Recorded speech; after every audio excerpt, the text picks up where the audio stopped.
I remember that morning as if it's suspended in amber, each detail more vivid for how little I expected anything to change. My life had become a pattern I could trace with my eyes closed. The alarm buzzing before the sun, the chill of an empty house, the quiet walk to the same old park, a stale cup of coffee from my own kitchen before bracing myself for the day. The world after my divorce had shrunk, the walls seemed closer, and even the colors outside my window looked muted, as if life had drawn a thin gray veil over everything. I was moving, breathing, surviving, but not really living. That day, I turned off the sidewalk almost by accident, drawn to a small cafe I'd noticed before but never entered. The windows were fogged, the wood of the door worn smooth by so many hands. I stepped inside and was wrapped immediately in warmth and the scent of fresh coffee, cardamom, something sweet baking. There was laughter in the air, the kind that fills small spaces and makes them feel less empty. I took a seat by the window, half hiding behind my phone, hoping I might disappear. But the world inside the cafe seemed intent on waking me up, every small detail suddenly magnified. The way the light caught the dust motes in the air, the clatter of cups, the low hum of a song I almost recognized. She was behind the counter, pouring milk with effortless confidence, her hair pulled back but a few strands escaping, framing her face. There was a subtle energy about her, something kinetic and fearless, like she belonged in every corner of the room at once. She caught my eye once, and I looked away, feeling a flush creep up my neck. I tried to busy myself with emails, with anything that would distract from the strange feeling pooling in my chest, the restless ache that came from being too long untouched and too long alone. When my drink arrived, it was set down with a napkin and a small, curious weight. I glanced down and saw, beside my cup, a simple bronze key. Next to it was a slip of paper with a string of numbers in neat handwriting. I stared at both objects, confused at first, thinking it must be a mistake, but no one came to reclaim them. The key felt strangely warm in my palm, almost as if it belonged there. And the number was just as personal, an invitation, an open door, a challenge to do something other than drift through the remainder of my days untouched by risk. The rest of the morning passed in a blur. I left the cafe with the key clenched tightly in my hand, heart thudding in my chest, a nervous, excited energy humming beneath my skin. Every step felt different, as if I was walking through a world just a little brighter, the air a little lighter. The weight of the key was both promise and temptation, and I found myself turning it over in my pocket as I wandered home, wondering at the possibilities it held. I didn't know what would come of it, if anything at all, but as I pressed the small scrap of paper between my fingers and traced the lines of the number, I realized I wanted, maybe for the first time in years, to say yes. Something inside me had shifted. Something old and heavy had cracked open, letting in a shaft of hope I thought was long gone. And for the first time in so long, I wanted more. From that day on, the key and the number became small talismans that changed the shape of my week. Every morning, I found myself reaching into my coat pocket just to feel the cool, familiar weight of the bronze, as if to reassure myself that it hadn't been a dream or a fleeting mistake. Each time I pressed the screen of my phone, my fingers hovered over her number, my breath catching with equal parts hope and fear. My days settled into a new rhythm, measured not by loneliness, but by the quiet anticipation that began each time I neared the cafe's door. I visited often. At first, I told myself it was for the coffee, the pastries, the music, the illusion of comfort. But I knew I was drawn to her, to the way she moved behind the counter, the effortless way she laughed, the warmth in her glances that always lingered just a second too long. I became attuned to the small things, how she tucked a strand of hair behind her ear, how she rolled her sleeves before wiping down a table, the delicate script of her name tag, the faded edge of a tattoo half hidden beneath her shirt. Each encounter left a subtle impression on my skin, a faint electric tingle that lingered long after I left. We began to exchange messages, small at first, then more frequent, sometimes playful, sometimes laced with meaning. I could feel something stirring within me, the slow uncoiling of a part of myself I'd tried to forget. It was frightening, that sense of wanting, of being wanted. I caught myself daydreaming in stolen moments, replaying the brief touches of her fingers as she handed me my change, the way her gaze would settle on my lips when she thought I wasn't looking. The distance between us seemed to shrink, not in grand gestures, but in small, accumulating moments that left me hungrier with every meeting. One evening, as the sky bled into dusk and the cafe's lights glowed amber against the gathering dark, I lingered longer than usual, waiting as she locked the register and turned chairs onto tables. She moved with a tired grace, eyes bright, lips curved in a quiet promise I felt down to my bones. When she pressed the key into my palm, it wasn't with a flourish, but with a gentle certainty. I closed my fingers around it, heart pounding, and followed her into the soft, uncertain night. Her apartment was small but welcoming, the air scented with spice and a hint of citrus. Plants lined the windowsill, a record spun lazily on the player, and everywhere there were signs of her. Books stacked in odd places, mismatched mugs, a worn sweater thrown over the back of a chair. I stood on the threshold, feeling out of place and exposed, every sense sharpened by the intimacy of being invited in. She moved through the space like it belonged to her, effortless and grounded, glancing at me over her shoulder with eyes that seemed to see through every layer I'd built around myself. When she sat beside me, the distance felt smaller than ever. I could feel the heat of her thigh just inches from mine, the subtle rise and fall of her breath, the nearness of her skin. My nerves sang with the possibility of touch, the anticipation of crossing from thought into action. I found myself memorizing the slope of her neck, the hollow above her collarbone, the edge of ink peeking from her sleeve. My own hand twitched with the desire to trace those lines, to learn the story of her skin. I tried to focus on the mundane, her stories, the clink of a mug, the light drifting across the room, but the air between us thickened with each passing second.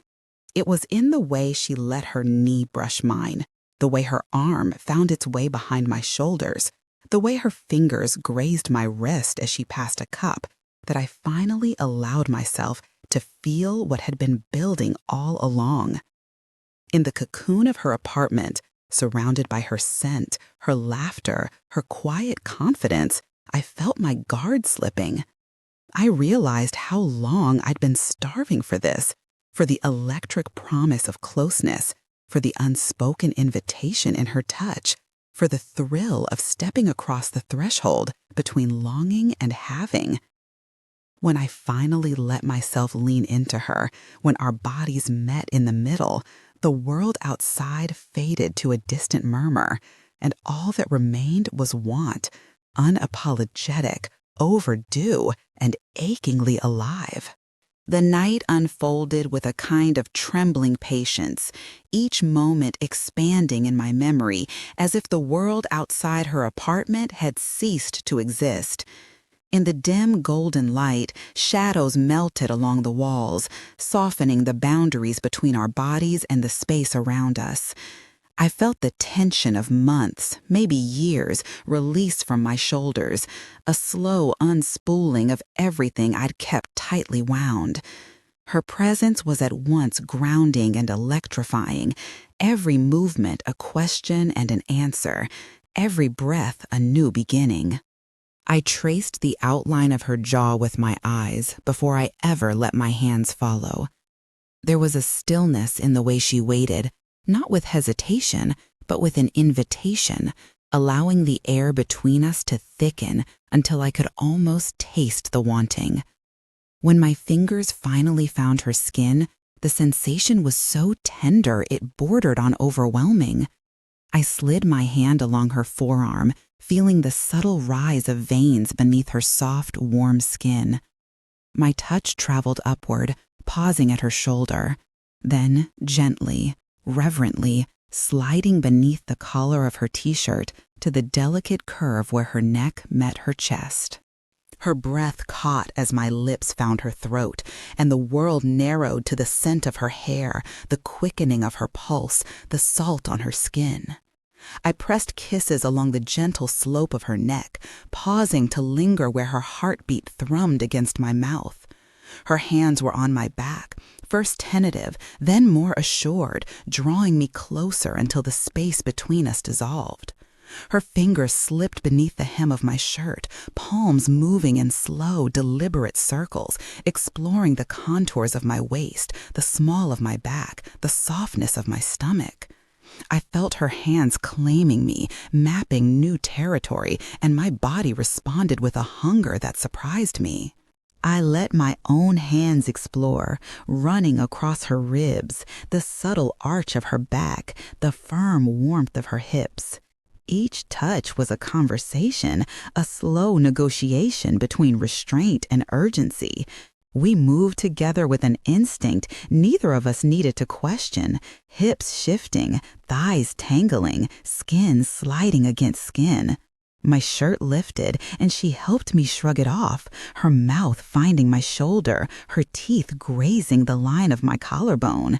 I gasped, shivering beneath the drag of her lips, the heat of her tongue, the certainty in her hands. Clothes fell away piece by piece, punctuated by quiet laughter, by the sound of hearts beating too fast, by the press of bodies finding each other in the half-light. She undressed me with a care that felt like worship, her fingertips memorizing every inch, pausing at the places that made me tremble, lingering where my breath grew shallow. I mirrored her, hungry to learn her in the same way, to discover what made her body respond, what made her sigh, what made her cling to me as if afraid to let go. The rhythm between us built gradually, like a tide drawing us together.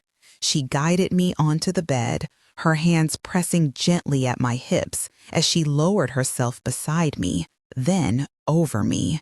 Her hair fell across my chest, her breath hot at my ear. Her legs slipped between mine, and I arched instinctively, feeling the wet, aching heat that had been building since the moment I walked through her door. Her fingers stroked my thighs, parting them, coaxing me open until I surrendered fully, giving myself to her touch. She moved with confidence and care, every motion deliberate and attentive. Her lips explored my body, leaving a trail of sensation that made me dizzy. Her mouth found my breasts, her tongue circling, teasing, tasting, until I ached for more. I clutched at her shoulders, her hair, her back, needing to anchor myself in the intensity of it all. When her hand slipped lower, between my legs, I cried out, hips lifting to meet her touch, body arching into her as if pulled by invisible strings. She worked me with a patience I hadn't known I craved, building me up and up until pleasure shimmered just beneath my skin, tightening every muscle, stealing my breath. I broke for her, shaking and spent, and when I finally opened my eyes, I found her watching me with a look so raw, so tender, I felt my heart crack open. I reached for her, pulling her into my arms, rolling her beneath me. I wanted to give her back every ounce of pleasure she had given me, to learn her body's language, to taste every secret written in her skin. My mouth explored her, slow at first, tasting, savoring, letting my tongue paint her with need. She gasped and arched beneath me, her hands fisting in the sheets, her thighs trembling around my shoulders. I lost myself in the rhythm of her body, the way she moved against my mouth, the desperate sounds she made as I brought her closer and closer to the edge. When she finally shattered, it was with a shudder and a long, low moan, her body convulsing beneath my touch. I held her through it, pressing kisses to her hips, her stomach, her heart, feeling my own pulse echo inside her. We collapsed together, limbs tangled, bodies slick with sweat and breathless laughter. The world outside was gone, replaced by the rise and fall of our chests, the slick warmth of our skin, the unsteady drum of our hearts. I closed my eyes, held her close, and listened to the quiet, grateful to be alive, to be wanted, to be here, finally, fully, beautifully alive. The first hints of dawn crept through the blinds in soft, diffused strokes, painting her bedroom in shades of silver and gold. I woke before her, floating somewhere between the heaviness of sleep and the fragile wonder of the night just past. My body felt different, looser, more open, heavy with a pleasure that still shimmered on my skin. Her arm draped across my stomach, fingers curled gently against my hip, as if she had found her home in the curve of my body. The air was cool, tinged with the scent of night and the lingering sweetness of our sweat. I lay still, eyes tracing the gentle rise and fall of her shoulders, her hair tumbling in soft waves across the pillow, her face relaxed, utterly peaceful. It felt strange to be so close to another body again, to feel my chest pressed to her back, my thigh caught between hers. Every place she touched hummed with quiet memory. The brush of her mouth on my breast, the press of her hand on my stomach, the way our legs had tangled and untangled 12 times in the darkness. I pressed a slow, reverent kiss to her shoulder, breathing in the warmth and salt of her skin. She stirred and shifted, pressing back against me, and a wave of tenderness swept over me, so strong it almost ached. I let my hand drift down her side, feeling the smooth curve of her waist, the gentle dip of her hip, the familiar heat already blooming between us. I watched her eyelids flutter, her lips part, her body arch slightly in silent invitation. The silence of the morning wrapped us in something sacred, no noise from the street, no interruption from the world outside, only the soft whisper of sheets and the rhythm of our breath. My hand slipped between her thighs, moving with careful patience, tracing circles on her skin, relearning her body as she slowly woke beneath my touch. She turned to face me, her eyes still heavy with sleep, but shining with something gentle and new. I let my mouth wander over her neck, her collarbone, my tongue tasting the salt of dreams and skin. She reached for me, pulling me closer, her fingers winding into my hair, her legs parting, inviting me in with a slow roll of her hips. I lowered myself between her thighs, kissing, tasting, drinking her in, letting her gasps fill the quiet space. Her body trembled beneath my mouth, her hands clutching at my shoulders, her thighs clenching as she reached the edge and tumbled over, her cries muffled against my neck. We found each other again and again in the early light, moving slowly, reverently, learning the language of morning together. I lost track of time, lost track of myself, lost in the heat of her skin and the softness of her lips, the ache in my belly and the unsteady thrum of her heart beneath my palm. The world felt very far away. After, we lay tangled in the sheets, limbs entwined, breathing slowing to a gentle rhythm, our bodies humming with memory and promise. The sun climbed higher, gilding the room with light. I stroked her hair, traced the line of her jaw, pressed my lips to her temple. She sighed and smiled, eyes closed, and I let myself rest in the fragile peace of that moment. I knew reality waited outside the door, that the day would come and bring with it all the questions I had no answers for. But in that warm, golden hush, I felt only gratitude. For her, for the gift of this new tenderness, for the chance to awaken beside someone who saw me, touched me, cherished me, if only for this brief, luminous dawn. The days that followed felt both fuller and more precarious, as if I were walking on the fragile surface of a frozen lake, every step deepening the cracks beneath my feet. I let her into my daily life with a tenderness I had long denied myself, inviting her laughter and small habits to leave marks on my space, her favorite mug on my kitchen shelf, her jacket hanging beside mine, her music curling softly through my apartment in the afternoons. Mornings were slow and sweet, her bare feet padding across the floor, her body curling into mine before the world could intrude. I learned the shape of her moods, the quiet when she was lost in thought, the bright energy that sparkled when she felt free.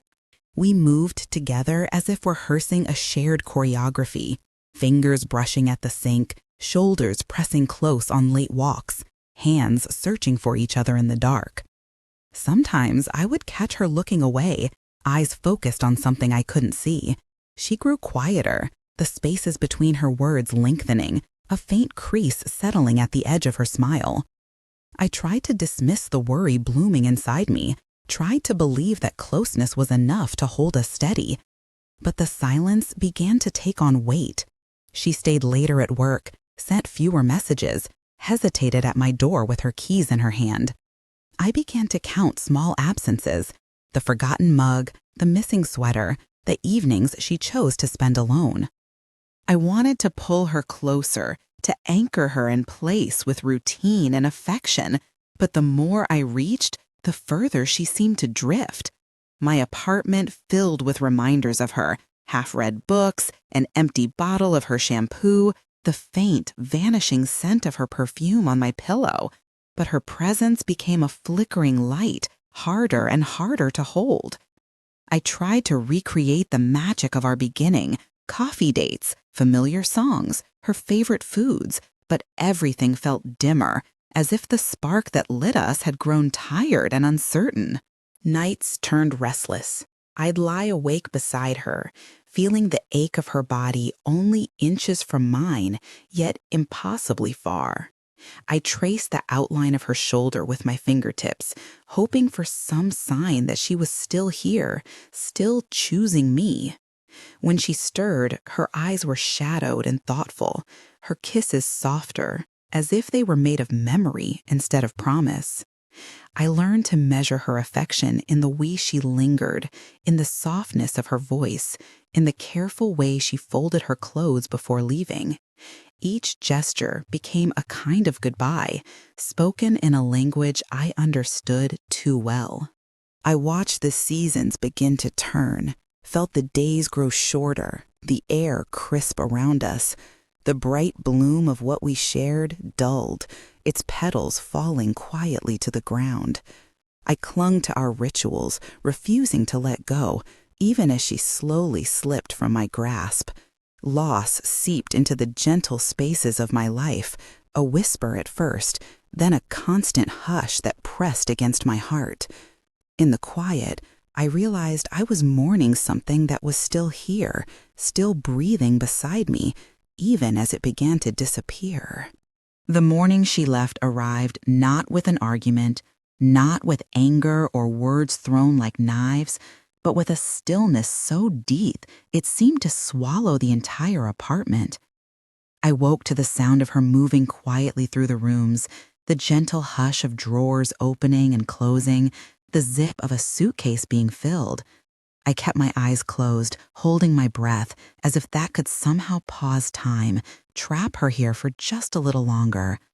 The bed beside me was already cold, the imprint of her body faded into the tangled sheets, her pillow holding only the faintest echo of her scent. I lay there in that silence, suspended between sleep and loss, a strange numbness settling into my bones. Every sound she made was impossibly intimate, the muted click of her phone charger being unplugged, the slow scraping of a hanger along the closet rod, the careful folding of clothes she once left scattered across my floor. I counted each noise as a step further from us, a small, irreversible erasure of the life we had built together. I longed to call out to her, to ask her to stay, to offer up every soft memory as evidence that what we had was worth saving. But my voice stayed trapped in my chest, heavy and useless, buried beneath all the words we'd never found the courage to speak. I heard her footsteps cross the room, pausing at the kitchen table where my mug and her mug still sat side by side, the quiet testament to the intimacy of our routines. The key, the little bronze key that had once meant possibility, invitation, newness, rested beside her cup, a silent offering of closure. She gathered her things with the same gentleness she had always shown, not slamming drawers or stomping in anger, but moving as if she didn't want to disturb the memory of what we'd been. It was that gentleness, more than any storm of emotions, that broke something in me. As she moved to the door, I listened for hesitation, for one last moment of indecision, for the sound of her coming back. But the door opened and closed with a soft finality. The quiet that followed was heavier than anything I'd ever known. It filled the space where her laughter used to echo, pressed into every corner where her shoes had rested, settled on the sheets, the couch, the window ledge she loved to lean against in the mornings. The apartment didn't feel empty. It felt crowded with absence, with the weight of all the moments that would never happen again. I lay motionless, staring at the ceiling as the sunlight crept slowly across the room, its warmth reaching for me but never quite touching. I tried to remember the first time she pressed her body to mine, the way her fingers felt tracing circles on my skin, the sound of her voice in the dark. These memories flickered and faded, sharp at the edges, softened by longing. I pressed my palm against the spot where her head used to rest, as if I could summon her back by touch alone. But there was only emptiness, a cold space where warmth had once lived. The day unfolded around me in muted tones, every detail magnified by the knowledge that she would not return. The quiet tick of the clock, the hum of the refrigerator, the faraway sound of cars on the street, all reminders of life continuing without her, indifferent to the hollow echo inside me. I wandered from room to room, collecting small relics of our time together. A book with her handwriting in the margins, a sweater I'd meant to return, a dried flower from the cafe where we'd first met. Each object pulsed with memory, with the ache of loving and losing. I tried to pack them away, to box up the pain, but the scent of her perfume lingered, stubborn and sweet, making the air feel heavier with every breath. I sat at the kitchen table, tracing the outline of the key with trembling fingers, replaying every moment when hope had felt possible. I remembered the way she had looked at me across this very table, the laughter that once spilled so easily between us, the gentle assurance in her touch. I ached for that certainty, for the simple comfort of knowing someone's love was a constant. But now it felt as fragile as the morning light slanting across empty chairs. The silence grew until it was deafening, pressing against my ears, filling my throat, threatening to spill out in tears I wasn't ready to cry. As dusk gathered outside the windows, I found myself reaching for her out of habit, my hands searching for the shape of a body that was no longer there. The ache in my chest sharpened, not with anger, but with longing and gratitude, and a tenderness that still felt raw and exposed. I wanted to remember every detail, to keep her alive in the rhythm of my days. But memory is a shifting thing, never staying exactly as it was. I feared forgetting her laughter, the texture of her skin beneath my mouth, the sound of her breath when she slept. I feared becoming whole again, because that would mean letting go. Night fell quietly, wrapping the apartment in the same hush that had greeted the morning. I stood at the window, looking out at the city's distant lights, feeling both smaller and more open than I had in years. Her absence was everywhere and nowhere, like a shadow that moved with me from room to room. I pressed my forehead to the cool glass, breathing in the emptiness, letting it settle deep in my bones. I understood, finally, that loss was not a sudden wound, but a slow, persistent hollowing. The love we had made everything brighter, sharper, more alive. And now, in its wake, I was left with a silence that would take time to learn to live with. I carried her with me into the night, into the empty spaces, into the softness of my own heart that, despite everything, was still capable of loving, still capable of hope, even as the world spun quietly on without her.